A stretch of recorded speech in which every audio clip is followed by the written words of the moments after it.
Hello students, welcome back to the channel Dinesh sir live study. आप मेरे साथ सीख रहे हैं 12th स्टैंडर्ड का जो नया सिलेबस है 2020 में आया हुआ, उसमें चैप्टर नंबर 5 मैथ्स 1 का एक्सरसाइज 5.1 एंड 2 हमने बेसिक के साथ कर लिया था। आज हम लोग स्टार्ट करें एक्सरसाइज 5.3 का पूरा बेसिक कंसेप्ट। पहले मैं आपको सिखाऊंगा कि उसके अंदर क्या क्या टर्मिनोलॉजी है, कौन कौन से रूल लगने वाले हैं, कौन कौन से कंसेप्ट हैं, ये सब पहले मैं आपको बता दूंगा, जिससे आपको 5.3 के सारे जो क्वेश्चन हैं बहुत ईजी लगेंगे। तो इसके पहले मैं आपको बता दूं कि मैंने अभी तक जो मैथ्स 1 के अंदर 4 चैप्टर पूरे पढ़ा दिए हैं, मैथ्स 2 के अंदर टोटल 5 चैप्टर हमारे कवर हो चुके हैं, और अभी ये 5.3 और 4 होने के बाद लगभग ये वेक्टर चैप्टर भी खत्म हो जाएगा। आप मेरे साथ अभी तक अगर नहीं जुड़े हो टेलीग्राम ग्रुप में, तो वहाँ जुड़ जाओ, वहाँ पर लेटेस्ट अपडेट देते रहता हूँ। और ऐसे ही लगातार रोज लेक्चर पाने के लिए चैनल को सब्सक्राइब करके रखो ताकि आपको रेगुलर लेक्चर मिले। तो चलो स्टार्ट करते हैं बेसिक कंसेप्ट 5.3 का। जैसे कि पिछले 2 एक्सरसाइज के अंदर आपने देखा कि पूरा का पूरा जो वेक्टर का कंसेप्ट है, आपने जो 11th में सीखा था ट्रायंगल लॉ वगैरह, पैरेललोग्राम लॉ, वो हम सब देख रहे थे। अब थोड़ा सा आगे का एडवांस कंसेप्ट हम सीखेंगे 5.3 के अंदर। क्या कंसेप्ट है? Product of vectors. इसके पहले अलजेब्रा ऑफ वेक्टर्स में मैंने आपको ये बताया था कि प्लस कर सकते हैं 2 वेक्टर्स को, माइनस कर सकते हैं, ओके, सब्ट्रैक्ट। अब प्रोडक्ट ऑफ वेक्टर्स में हम देखेंगे क्या क्या कर सकते हैं। किसी भी 2 वेक्टर, सपोज ए बार एक वेक्टर है और बी बार एक वेक्टर है, पोजीशन वेक्टर्स की बात कर रहे हैं हम लोग, इन दोनों वेक्टर्स को हमें मल्टीप्लाई करना है।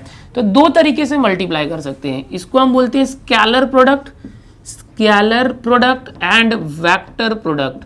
2 टाइप के होते हैं product, scalar and vector product. क्या होता है ध्यान से देखो। स्केलर प्रोडक्ट क्या होता है कि जो ए बार है और बी बार का मल्टीप्लाई करोगे, दोनों का मल्टीप्लाई करोगे तो आंसर स्केलर आएगा। स्केलर मतलब उसमें सिर्फ मैग्नीट्यूड होगा, डायरेक्शन नहीं होगा।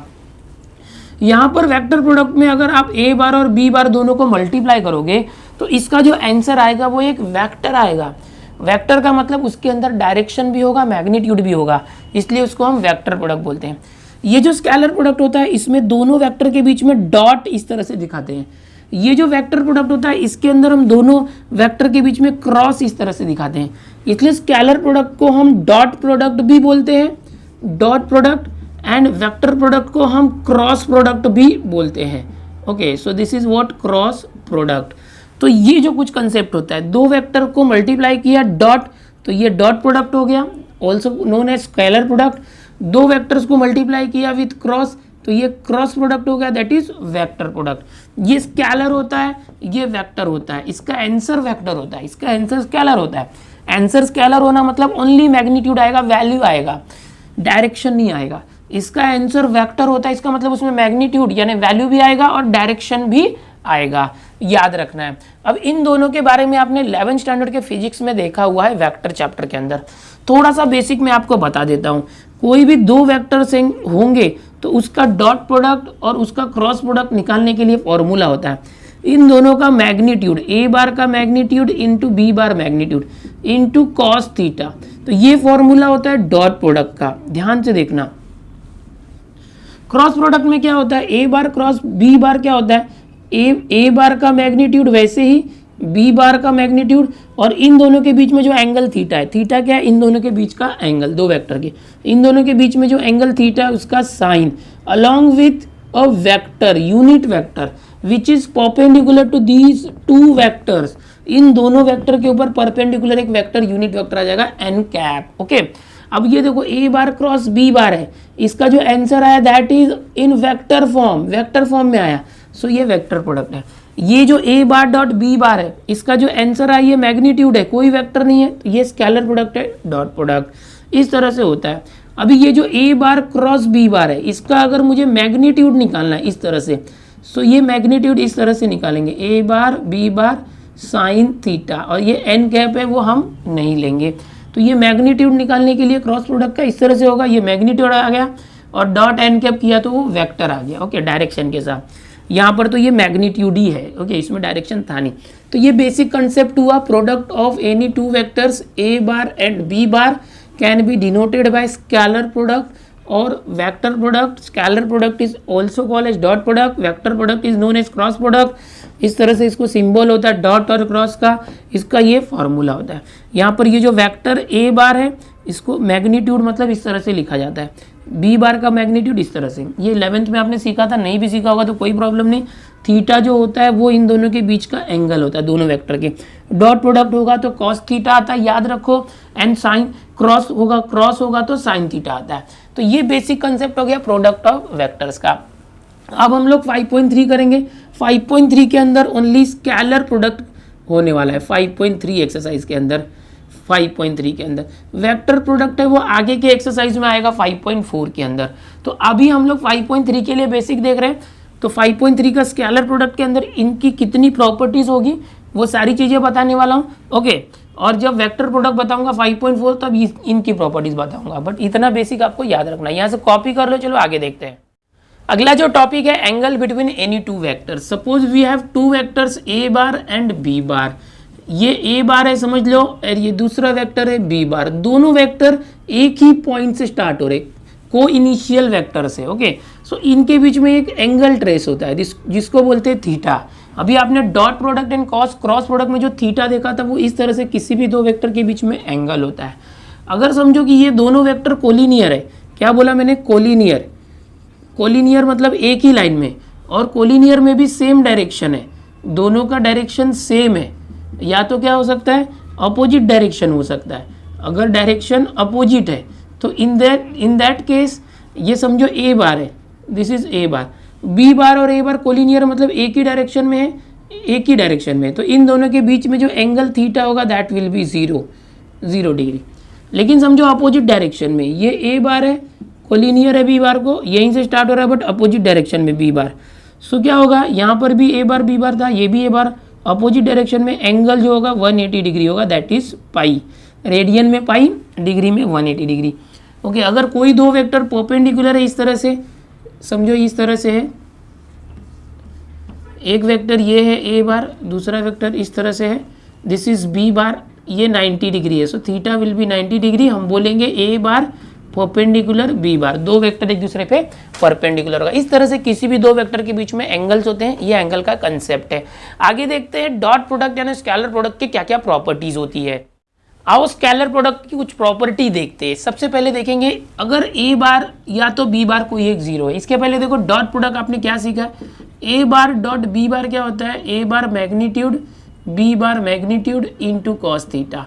इसको हम ऐसे भी लिख सकते हैं, ए बार मैग्नीट्यूड को only A, B bar magnitude को ओनली बी कॉस थीटा, तो भी चलता है। तो ये हमारा फॉर्मूला है, A bar dot B bar, दोनों में से किसी एक तरीके से लिख दो, ठीक है। तो इसके बेसिस पर हम सब जरा कंडीशन निकालते हैं क्या क्या हो सकता है। अगर ए बार जीरो है या तो बी बार जीरो है, ओके। अगर ये दोनों वेक्टर में से कोई एक जीरो वेक्टर है तो ये मैग्नीट्यूड जीरो होगा, कोई एक जीरो हो गया तो ये zero into everything will be zero. तो क्या आ जाएगा, अगर ये ऐसा है तो A bar dot B bar zero आ जाएगा। क्यों जीरो आया, अगर एक भी वेक्टर जीरो है तो उसका मैग्नीट्यूड जीरो, पूरा जीरो हो जाएगा, ओके। दूसरा क्या, अगर थीटा जीरो है, यहाँ पर अगर थीटा जीरो है तो कॉस थीटा जीरो है, थीटा जीरो तो कॉस जीरो 1। सो क्या आ जाएगा, A bar dot B bar is equal to cos theta, theta zero है तो कॉस जीरो 1 इंटू दिस, यही आ जाएगा A bar magnitude B bar magnitude. ये कब आ गया, अगर मान लो कि एंगल थीटा जीरो है, इन दोनों वेक्टर के बीच का एंगल जीरो है तो ये कॉस जीरो हो जाएगा, कॉस जीरो 1 होता है, 1 इंटू ये, यही आ जाएगा, ओके। अगर थीटा पाई है, थीटा क्या है पाई, तो ये क्या हो जाएगा कॉस पाई, कॉस पाई क्या होता है -1 इंटू दिस, तो ये आ जाएगा देखो A bar dot B bar is equal to, ये क्या है मैग्नीट्यूड ए बार बी बार, और ये कॉस पाई यानी -1 इंटू दिस, तो एक माइनस आ जाएगा। तो इस तरह से आ गया। अगर ए बार और बी बार परपेंडिकुलर है मतलब थीटा कितना हुआ 90 degree. So A bar dot B bar क्या आएगा, अगर ये थीटा 90 डिग्री है, ओके, थीटा 90 है क्योंकि परपेंडिकुलर है, कॉस 90 क्या होता है 0 इंटू एवरीथिंग 0, ए बार डॉट बी बार आ गया 0। ये कंडीशन याद रखना, कभी भी दो वेक्टर को हम परपेंडिकुलर प्रूफ करना चाहते हैं तो याद रखना उनका डॉट प्रोडक्ट 0 ला देना है, तो वो परपेंडिकुलर प्रूफ हो जाता है। कॉम्यूटेटिव क्या होता है कि अगर ए बार डॉट बी बार का आंसर निकालते हो और B bar dot A bar का आंसर निकालते हो, दोनों सेम आएगा, ये कॉम्यूटेटिव लॉ बोलते हैं। बिकॉज ये स्केलर है, वेक्टर नहीं है। वेक्टर प्रोडक्ट में नहीं चलेगा, ए बार क्रॉस बी बार और बी बार क्रॉस ए बार अलग होगा। ओके, डॉट प्रोडक्ट में चलता है, कॉम्यूटेटिव है। डिस्ट्रीब्यूटिव क्या होता है, अगर समझो ए bar dot B bar plus C bar है इस तरह से, तो ये जो ए बार डॉट है आप दोनों के साथ लेके जाओ, ए बार डॉट बी बार इस तरह से प्लस ए बार डॉट सी के पास गया तो ए बार डॉट सी बार, तो इस तरह से इसको हम लोग बोलते हैं कॉम्यूटेटिव लॉ। क्या बोलते हैं, कॉम्यूटेटिव, अरे distributive law, sorry distributive law बोलते हैं। ओके, कॉम्यूटेटिव ये था, A bar dot B bar equal to B bar dot A bar. तो कुछ प्रॉपर्टीज होती है ये डॉट प्रोडक्ट की जो आपको अच्छे से आना चाहिए। पूरा फिजिक्स सीख रहे हो ऐसा आपको लग रहा होगा, बट हम मैथ सीख रहे हैं। ओके, वही फिजिक्स की चीज़ें यहाँ रिपीट हो रही है। सपोज एम और एन जो है स्केलर्स है, स्केलर है, और ए बार और बी बार वेक्टर है, तो जब स्केलर्स और वेक्टर एक साथ मल्टीप्लाई होते हैं तो जो स्केलर एम और एन है उसको एक साथ रख दो, एम एन, और ए बार और बी बार का एक साथ डॉट कर सकते हो, ए बार डॉट बी बार इस तरह से। ओके, तो ये हो गया एक प्रॉपर्टी। अगर समझो m a bar dot B bar है तो ये एम को यहीं रखो, ए बार और बी बार का एक साथ डॉट कर सकते हो, या तो ये एम बी बार के साथ भी जा सकता है, कैसे भी इंटरचेंज कर सकते हैं। ये एक प्रॉपर्टी हो गई 8th वाली। अभी 9th वाला प्रॉपर्टी बहुत ही इंपॉर्टेंट है। कोई भी डॉट प्रोडक्ट है, A bar dot B bar, A bar dot B bar, इसका अगर आप मैग्नीट्यूड निकालते हो तो इसके मैग्नीट्यूड की जो वैल्यू होती है, इनका अलग अलग जो वैल्यू होता है, ए बार और बी बार का अलग अलग मैग्नीट्यूड से जब मल्टीप्लाई करते हो, और इनके डॉट प्रोडक्ट का मैग्नीट्यूड और इनके मैग्नीट्यूड का प्रोडक्ट, इन दोनों की वैल्यू या तो इक्वल आएगी या तो डॉट प्रोडक्ट का मैग्नीट्यूड कम आएगा। ओके, ये कॉची श्वार्ट्ज इनइक्वलिटी ऐसा इसको बोला जाता है, इन्होंने इसको डिफाइन किया था, इसलिए ये याद रखो, एक कंसेप्ट है हमारी बुक में, इसलिए मैं आपको बता रहा हूँ। चलो आगे कुछ कंसेप्ट देखते हैं, इसको कॉपी कर लो। अब आगे देखते हैं, कोई भी दो वेक्टर है उसके बीच का जो एंगल है वो कैसे फाइंड करें। एंगल के बारे में अभी मैंने बताया था, थीटा होता है कोई भी दो वेक्टर, लेकिन अगर उसका एंगल फाइंड करने बोला उसकी वैल्यू तो कैसे करेंगे। जनरली आपको पता है कि ए बार एंड बी बार का जो डॉट प्रोडक्ट होता है वो क्या होता है, उनका मैग्नीट्यूड मल्टीप्लाई करते हैं देन कॉस थीटा, ये होता है।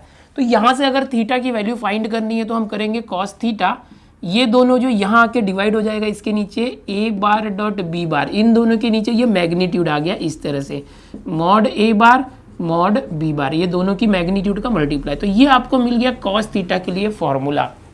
जब भी आपको किसी भी दो वेक्टर के बीच में एंगल निकालना होगा तो कॉस थीटा का ये फॉर्मूला यूज कर सकते हो डायरेक्ट। अगर ये फॉर्मूला नहीं याद है तो डायरेक्ट ये फॉर्मूला भी यूज किया तो चलेगा, यहाँ से इन सब की वैल्यू रखोगे तो कॉस थीटा आएगा, पर डायरेक्ट कॉस थीटा के लिए ये फॉर्मूला है। यहाँ ए बार और बी बार क्या है, A bar and B bar. ए बार ऐसे हो सकता है A1 I cap plus A2 J cap plus A3 K cap, ये हो सकता है। बी बार क्या है, B1 आई कैप B2 जे कैप B3 के कैप। कोई भी दो वेक्टर या एक वेक्टर जो होता है उसको हमेशा आई जे के फॉर्म में लिखते हैं, ये आपने अभी दो एक्सरसाइज में सीखा हुआ है, ठीक है। तो cos theta is equal to A bar dot B bar, यहाँ पर ए बार एक वेक्टर है इस तरह से और बी बार भी एक वेक्टर है।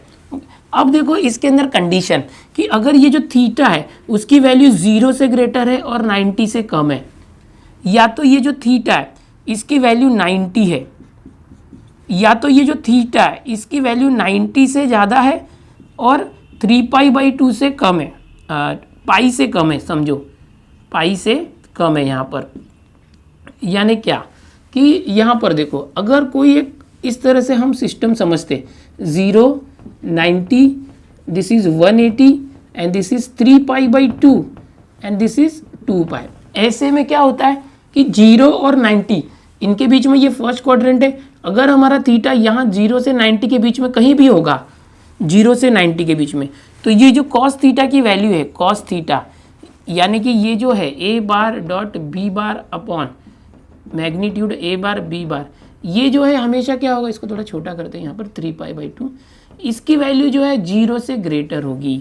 अगर ये फर्स्ट क्वाड्रेंट में है तो कॉस थीटा की वैल्यू पॉजिटिव होगी। अगर थीटा की वैल्यू 90 है, ओके ध्यान से देखो क्या है, अगर थीटा की वैल्यू 90 है, ये थीटा 90 है तो कॉस 90 क्या होता है 0, तो क्या आ जाएगा A bar dot B bar क्या आ जाएगा 0। ओके, अगर ये थीटा की वैल्यू 90 है यहाँ पर है तो A bar dot B bar की वैल्यू 0 आ जाएगी। ये तीसरा केस, थीटा की वैल्यू, अच्छा यहाँ पर हम ऐसे भी ले सकते हैं थीटा की वैल्यू 0 से ग्रेटर या इक्वल है। तीसरा केस, थीटा की वैल्यू 90 से ग्रेटर या पाई को इक्वल या लेस देन है। ओके, तो ये 90 और पाई इसके बीच में अगर थीटा है तो क्या हो जाएगा, कॉस थीटा की जो वैल्यू आएगी, फॉर्मूला तो यही रहेगा A bar dot B bar upon ये, ओके, लेकिन इसकी वैल्यू 0 से कम होगी, निगेटिव वैल्यू होगी। ये कुछ बातें हैं आपको जब एमसीक्यू सॉल्व करते हो सीटी या जेई लेवल के क्वेश्चंस के लिए, तो ये काम आएगा। अब आ जाओ, अगर मान लो कि आपको ए बार और बी बार दो वेक्टर पता है और कॉस थीटा निकालने बोला in form of A bar and B bar, इनके मैग्नीट्यूड आप निकाल लो। ए बार का मैग्नीट्यूड कैसे आएगा, a1 square plus a2 square plus a3 square. चलो बी बार का मैग्नीट्यूड निकाल लो, b1 square plus b2 square plus b3 square, okay. So A bar और बी बार का मैग्नीट्यूड निकाला। कॉस थीटा का फॉर्मूला क्या था, याद करो, A bar dot B bar upon magnitude of A bar into magnitude of B bar. तो कैसे आ जाएगा, cos theta is equal to, A bar क्या है देखो, a1 I cap plus a2 J cap plus a3 K cap, ये a बार हो गया, डॉट बी बार क्या है देखो, b1 आई कैप प्लस b2 जे कैप b3 के कैप, ओके, अपॉन क्या देखो, A bar dot B bar का मैग्नीट्यूड, इनको मल्टीप्लाई करो, क्या है देखो, a1 square plus a2 square plus a3 square into दूसरा b1 square plus b2 square plus b3 square, ये आ गया। तो ये एक फॉर्मूला आप समझ सकते हो, इसका यूज़ कर सकते हो, ओके। कॉस थीटा अगर फॉर्मूला नहीं भी आते तो कोई ज़रूरत नहीं है, दो वेक्टर है तो डायरेक्ट हम मल्टीप्लाई कर सकते हैं। यहाँ पर और कुछ प्रॉपर्टी बताऊंगा मैं आपको कि आई और आई का मल्टीप्लाई करोगे, जो आई वेक्टर और आई वेक्टर का मल्टीप्लाई होता है आई का आई के साथ, तो डॉट प्रोडक्ट 1 आता है, ओके। जे का जे के साथ मल्टीप्लाई करोगे तो 1 आएगा, के का के के साथ करोगे तो 1 आएगा।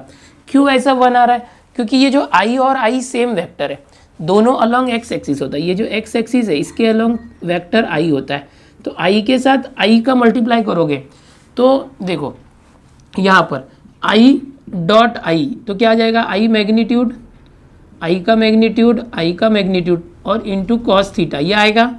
आई यूनिट वेक्टर होता है, मैग्नीट्यूड 1, आई यूनिट वेक्टर होता है, मैग्नीट्यूड 1, कॉस थीटा क्या है, आई और आई के बीच में एंगल 0 है, तो ये कॉस 0 हो जाएगा। कॉस 0 क्या होता है, 1, 1 इंटू 1 इंटू 1 1, तो आई का आई के साथ सेल्फ डॉट प्रोडक्ट 1 आएगा। इसी तरह से जे का जे के साथ करोगे तो 1 आएगा, और के का प्रोडक्ट के साथ 1 आएगा, डॉट प्रोडक्ट। अब समझो कि हम क्रॉस प्रोडक्ट करते हैं, आई का मल्टीप्लाई जे में करते हैं, यहाँ देख लो आई और डॉट प्रोडक्ट ये है बट आई का जे के साथ है, डॉट प्रोडक्ट, हाँ स्केलर प्रोडक्ट आई और जे का करते हैं, तो ये आई वेक्टर है और ये जे वेक्टर है, जे हमेशा वाई एक्सिस के अलॉन्ग होगा, जे वेक्टर, जे कैप और आई कैप यूनिट वेक्टर, दोनों के बीच में ये एंगल कितना हो जाएगा, 90 डिग्री, थीटा 90 डिग्री है। तो कैसे मैं बता रहा हूँ, तो ये हो जाएगा आई कैप का मैग्नीट्यूड जे कैप का magnitude cos theta, unit vector है दोनों, 1 इंटू 1 आ गया दोनों का मैग्नीट्यूड, कॉस थीटा 90 है यूनिट वेक्टर और एंगल 90 होगा दोनों के बीच में। अब देखो 1 इंटू 1 कॉस 90 क्या होता है, 0, कॉस 90 0, 0 इंटू एवरीथिंग 0, सो आई कैप इंटू जे कैप 0 आ गया। इससे क्या समझ में आता है कि अगर कोई दो वेक्टर सेम है, आई डॉट आई है तो 1 आएगा, जे डॉट जे 1 आएगा, के डॉट के 1 आएगा, लेकिन अगर आई डॉट जे है, दोनों अलग अलग है तो 0 आएगा, आई डॉट के है तो 0 आएगा, ओके, जे डॉट के है तो भी 0 आएगा, यानी अलग अलग वेक्टर है, परपेंडिकुलर वेक्टर है, दोनों का डॉट प्रोडक्ट 0 आएगा। सेम वेक्टर है, I dot I J dot J के डॉट के तो 1 आएगा। तो ये पूरा मैंने आपको बेसिक बता दिया कि किसी भी दो वेक्टर के बीच में एंगल निकालने के कितने तरीके होते हैं, उसमें कितने कंडीशंस होते हैं वो भी आपने देखा अलग अलग तरीके से, ये मैंने कंडीशंस बता दिए। यहाँ पर दो वेक्टर स्प्लिट करके भी मैंने बता दिया है कि ये किस तरह से, अगर दो vector A bar B bar है, अच्छा उसमें मैग्नीट्यूड निकाल के हम उसका ये फॉर्मूला अप्लाई कर सकते हैं। उसके बाद मैंने आपको ये बताया कि कोई भी दो अगर सेम वेक्टर होंगे उसका डॉट प्रोडक्ट 1 होता है, और हमने यहाँ देखा कि कोई दो वेक्टर अलग अलग है तो डॉट प्रोडक्ट 0 होता है, वो भी यूनिट वेक्टर और वो भी आई जे के बारे में मैं बोल रहा हूँ। ठीक है, कैसे होता है सब बताया, इसको पूरा कॉपी कर लो, आगे का कंसेप्ट देखते हैं। अगला जो टॉपिक हम देखेंगे वो है प्रोजेक्शन। किसी एक वेक्टर का दूसरे वेक्टर पर प्रोजेक्शन क्या होता है।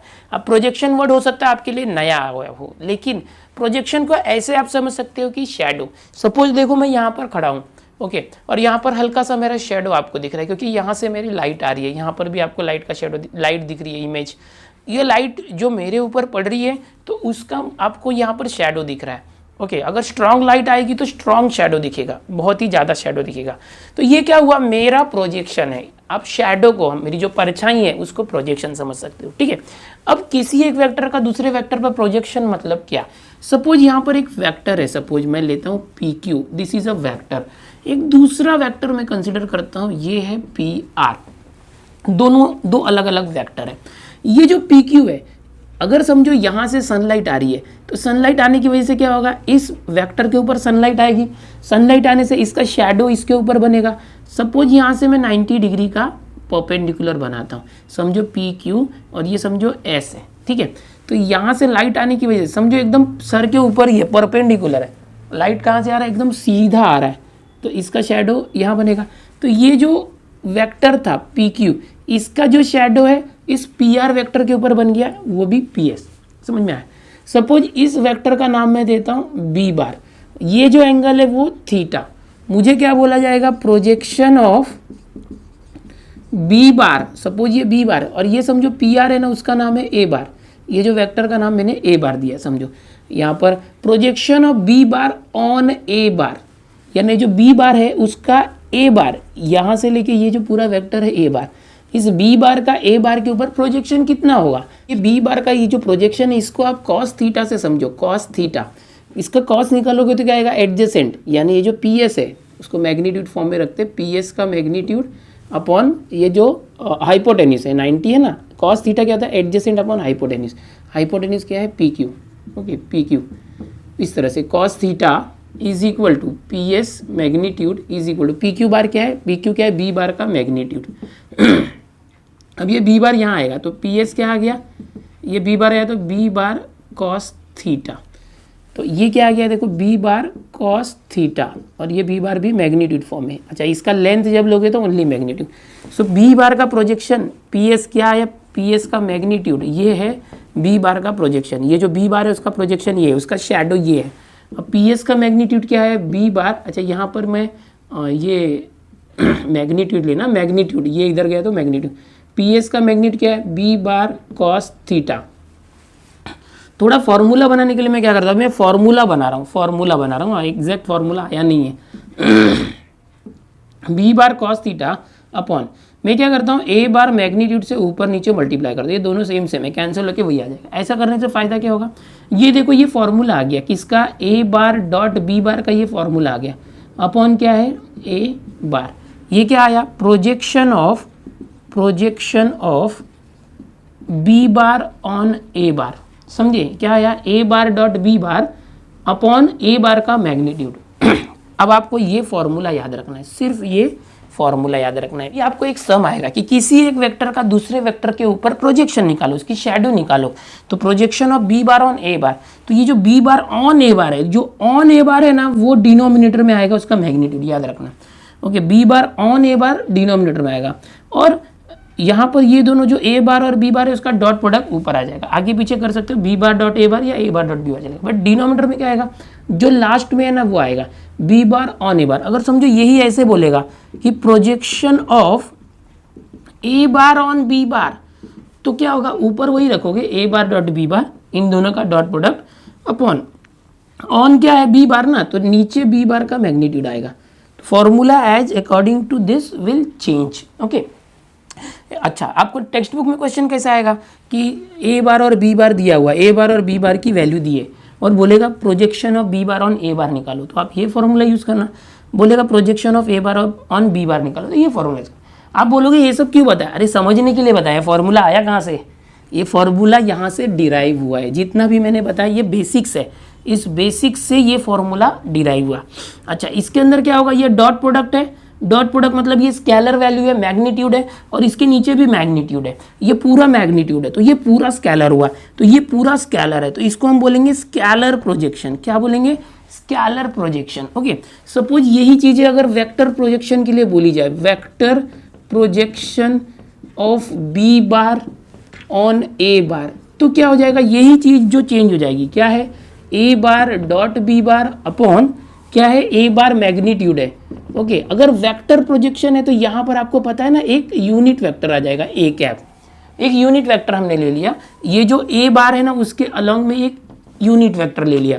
अब क्या होगा देखो इसको सॉल्व करते, A bar dot B bar upon A magnitude, कोई भी यूनिट वेक्टर आपको याद होगा कि मैंने सिखाया था, कोई भी यूनिट वेक्टर अगर इस तरह से होता है सपोज टी कैप, तो ये क्या होता है उस वेक्टर को उसी वेक्टर के मैग्नीट्यूड से डिवाइड करते तो उसका यूनिट वेक्टर आता है किसी भी वेक्टर को।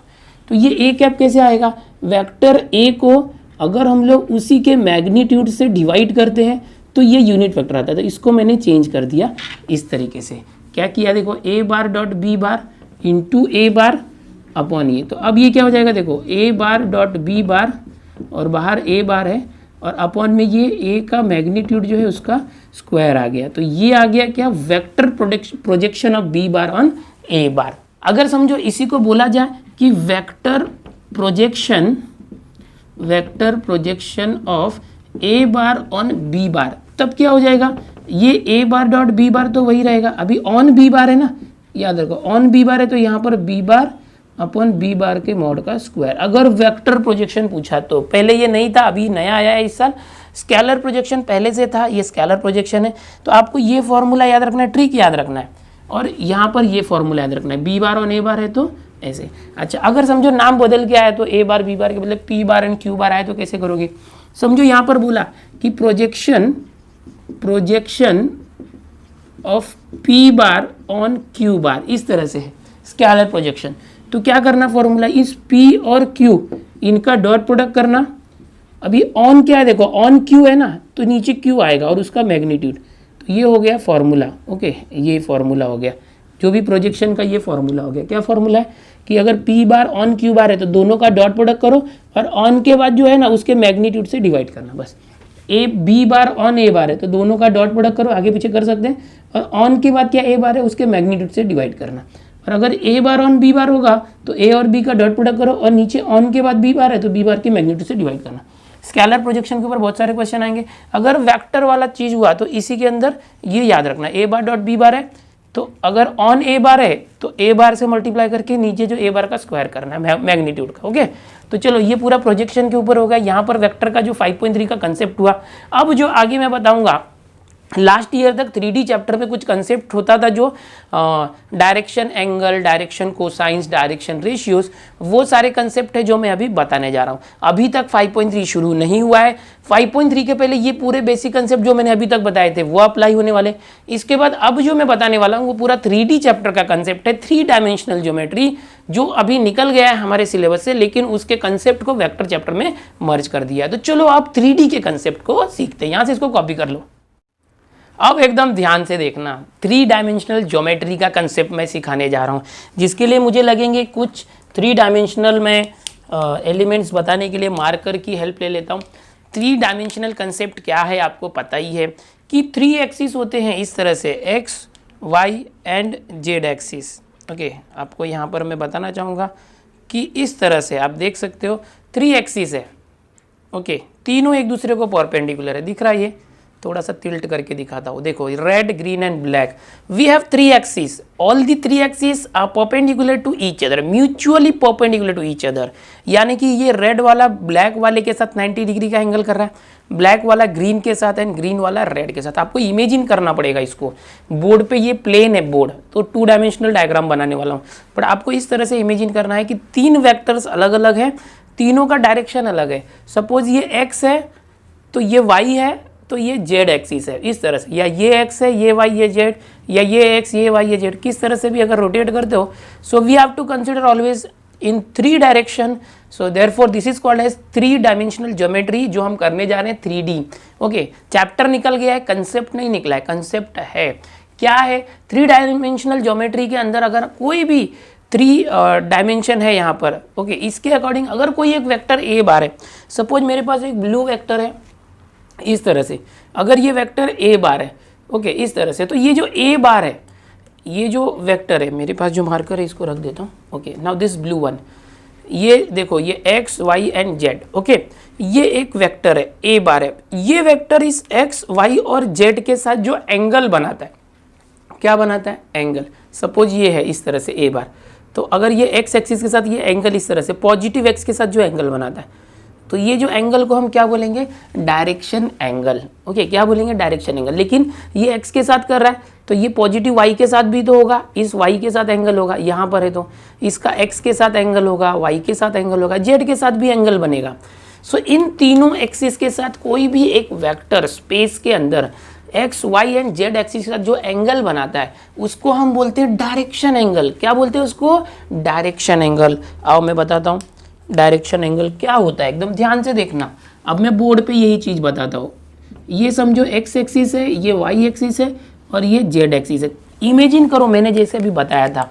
ओके, इस तरह से देखो, इमेजिन करो। Okay, 3 dimension, all are mutually perpendicular to each other, X Y and Z.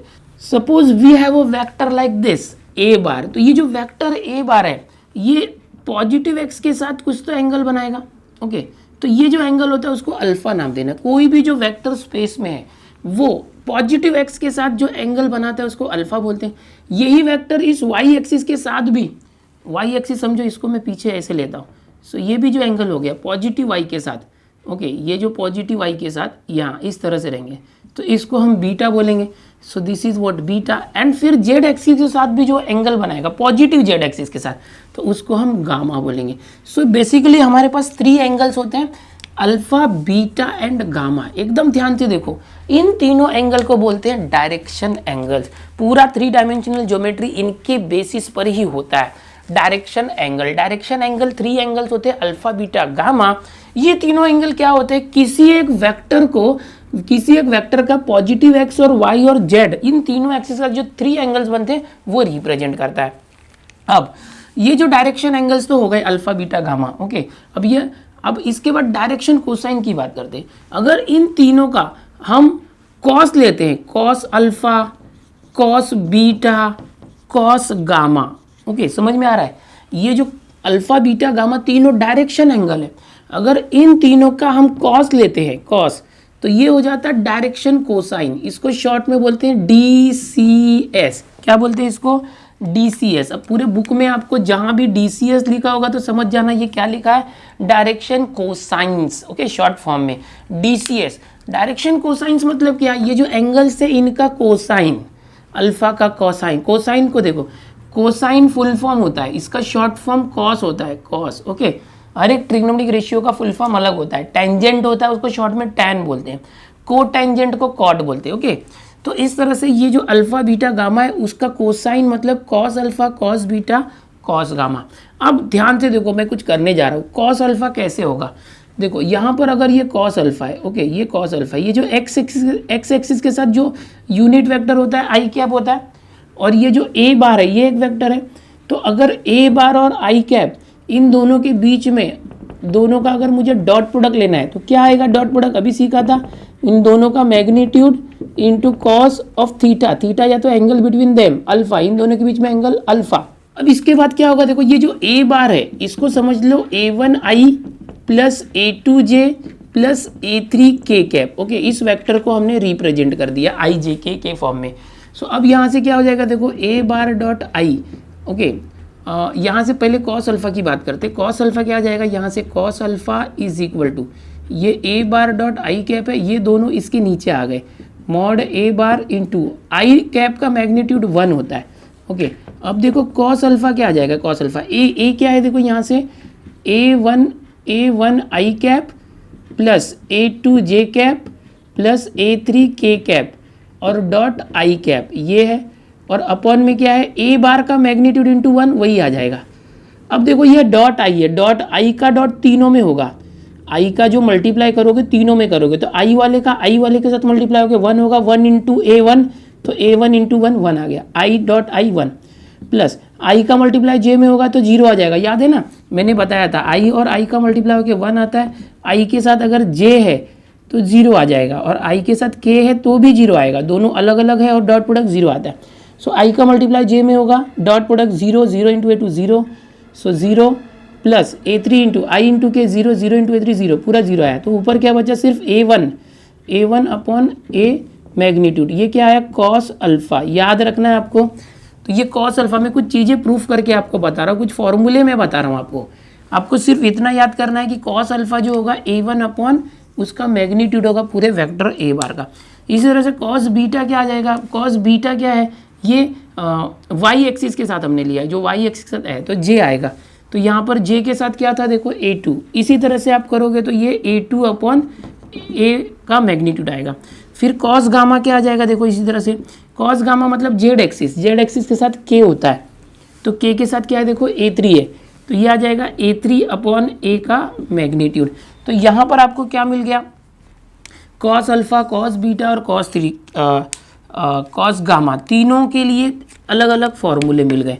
अगर मान लो कि मैं यहाँ पर तीनों का स्क्वायर करके प्लस करता हूँ, एक फॉर्मूला मैं डिराइव कर रहा हूँ, cos square alpha plus cos square beta plus cos square gamma, मैं इन तीनों का स्क्वायर करके प्लस करता हूँ, तो क्या होगा, इनका भी तीनों का स्क्वायर होके प्लस होगा, A1 square upon A bar square magnitude of A square, okay, फिर A2 स्क्वायर, फिर magnitude of A square plus A3 square, फिर मैग्नीट्यूड ऑफ ए स्क्वायर। अब देखो तीनों का बेस सेम है, ऊपर क्या आ जाएगा A1 square plus A2 square plus A3 square और मैग्नीट्यूड ऑफ ए स्क्वायर।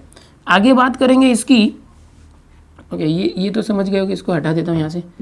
देखो आगे A1 square plus A2 square plus A3 square, देखो ए का मैग्नीट्यूड क्या होता है, ये जो ए बार है इसका मैग्नीट्यूड निकालोगे तो क्या आएगा, ए बार का रूट में A1 square plus A2 square plus A3, magnitude निकालने का तरीका मैंने आपको सिखाया हुआ है। तो यहाँ पर उसका स्क्वायर करोगे, ए मॉड ए का स्क्वायर करोगे, स्क्वायर रूट हट जाएगा, यही आ जाएगा A1 square A2 square A3 square. Actual में क्या था, एक्चुअल में ये मॉड ए बार क्या था, स्क्वायर में रूट में था और उसका स्क्वायर किया तो रूट हट गया, तो ये पूरा क्या हो गया कैंसिल, पूरा का पूरा क्या हो गया कैंसिल, आया कितना 1। तो इसका आंसर क्या आ गया, cos square alpha plus cos square beta plus cos square gamma is equal to 1। अब आप सोच रहे हो इतना लंबा चौड़ा क्या बता रहे हो, पढ़ना क्या है, याद क्या रखना है वो सिर्फ बताओ। तो मैं जो आपको बॉक्स बता रहा हूँ सिर्फ आपको ये रिलेशन याद रखना है कि cos square alpha plus cos square beta plus cos square gamma 1 होता है, ये याद रखो। ये क्या है, डायरेक्शन कोसाइन से, तीनों किसी एक वेक्टर के डायरेक्शन कोसाइन का स्क्वायर करके प्लस किया तो 1 आता है। ये सब मैंने प्रूफ करके बताया, वो याद रखने की जरूरत नहीं है। अगर आप ये समझते हो तो बहुत अच्छी बात है, मैं डीप में समझा रहा हूँ, JEE mains level CET level सब कुछ समझा रहा हूँ। इसका कंसेप्ट आपको समझेगा कि ये चीज़ें कहाँ से आ रही है। अगर cos alpha cos beta cos gamma का ये वैल्यू है तो उनको स्क्वायर करके प्लस करके 1 आता है, ये रिलेशन बहुत काम आएगा। तो मैंने यहाँ पर डायरेक्शन एंगल और डायरेक्शन कोसाइंस क्या होते हैं वो अच्छे से बताया। डायरेक्शन रेशियो अब मैं बताने जा रहा हूँ, बट उसके पहले थोड़ा सा रिवीजन। डायरेक्शन एंगल क्या होता है, अल्फा बीटा गामा, ये 3 एंगल्स होते हैं। ये कोई भी एक वेक्टर जो स्पेस में होगा वो एक्स वाई जेड एक्सिस के साथ जो एंगल बनाता है उसको हम बोलते हैं डायरेक्शन एंगल। इन तीनों डायरेक्शन एंगल्स का अगर हम कॉस लेते हैं, कॉस कोसाइन मतलब cos, cos alpha cos beta cos gamma, तो ये आता है। ये कहाँ से आया, सब प्रूफ करके मैंने बताया। ओके, तो आपको सिर्फ ये याद रखना, ये याद रखना, ये याद रखना, ये याद रखना। जो प्रूफ है आपको नहीं याद रहा तो भी चलेगा, बेसिक याद रखो कि किसी का भी कोसाइन एंगल का ये फॉर्मूला होता है। उसके बाद आपको ये फॉर्मूला याद रखना है कि ये जो कॉस होगा, cos alpha cos beta cos gamma, इन तीनों का स्क्वायर करके अगर हम प्लस करते हैं तो एंगल वैल्यू जो है 1 आती है। चलो अब आगे देखते हैं कि डायरेक्शन रेशियो क्या होता है। ठीक है, इसको पहले कॉपी कर लो फिर आगे बताता हूँ।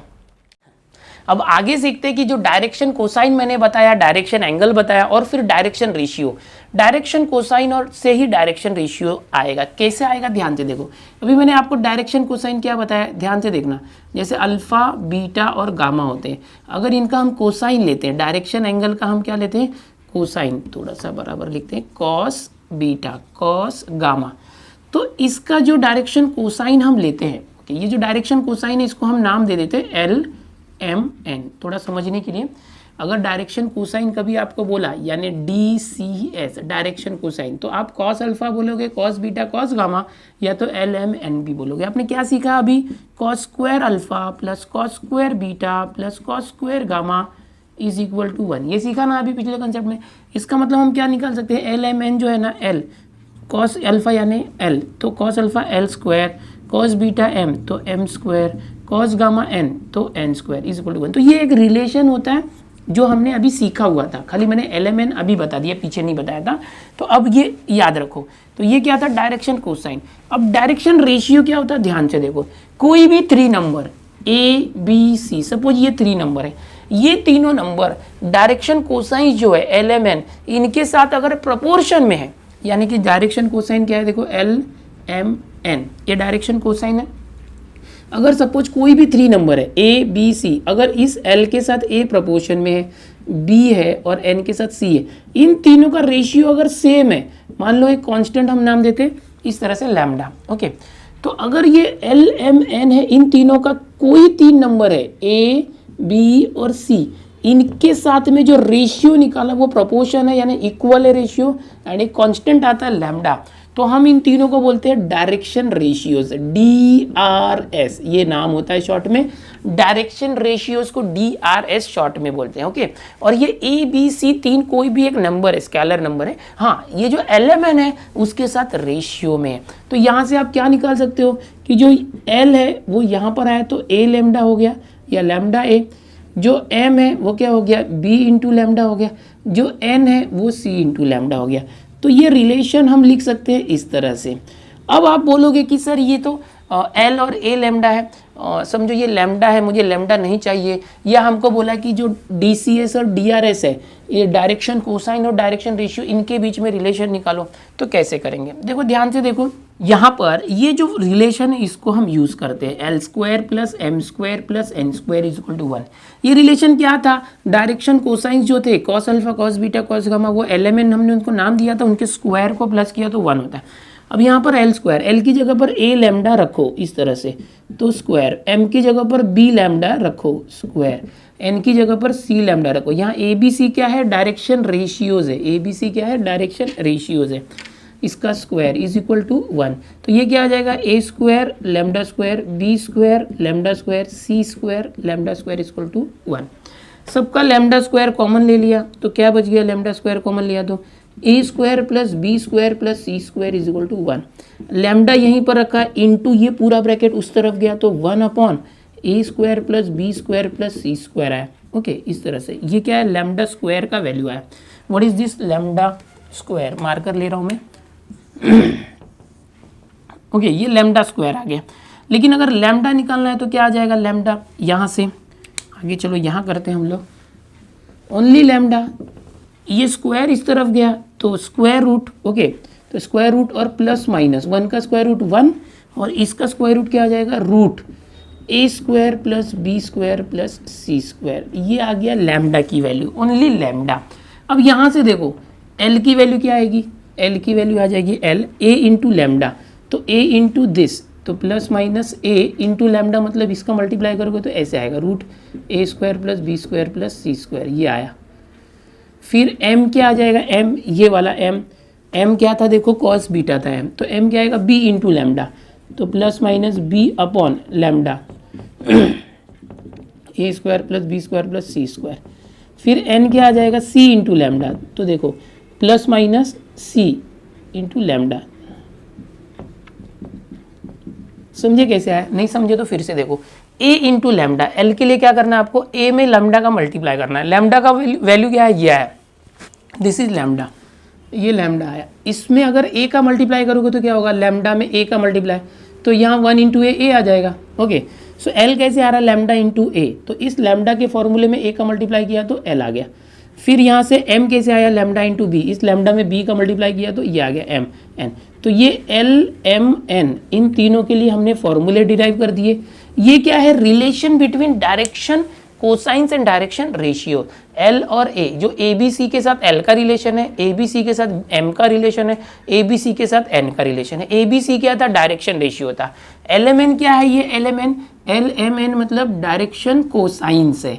L क्या है, कॉस अल्फा, M क्या है, कॉस बीटा, N क्या है, कॉस गामा, हमने नाम दिया है। अल्फा बीटा गामा क्या है, डायरेक्शन एंगल्स है, ओके। तो ये थ्री डायमेंशनल ज्योमेट्री के 3 टॉपिक्स होते हैं, direction angle, direction cosine and direction ratio.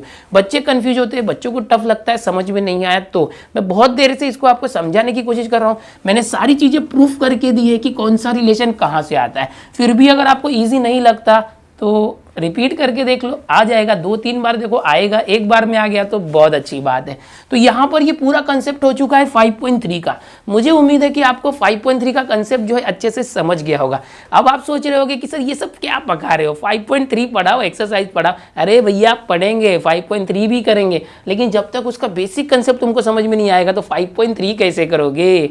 तो 5.3 के अंदर अप्रॉक्स 14 क्वेश्चन है, लगभग 14-15 क्वेश्चन है कुछ। तो सारे के सारे क्वेश्चन जो है अभी मैंने जितना भी बताया स्केलर प्रोडक्ट यानी डॉट प्रोडक्ट के ऊपर है, एंगल फाइंड करने के लिए है, फिर ये डायरेक्शन रेशियो, डायरेक्शन कोसाइन के रिलेशन के ऊपर है। तो अगर सीधे क्वेश्चन बताने जाऊंगा तो आपको कैसे समझेगा।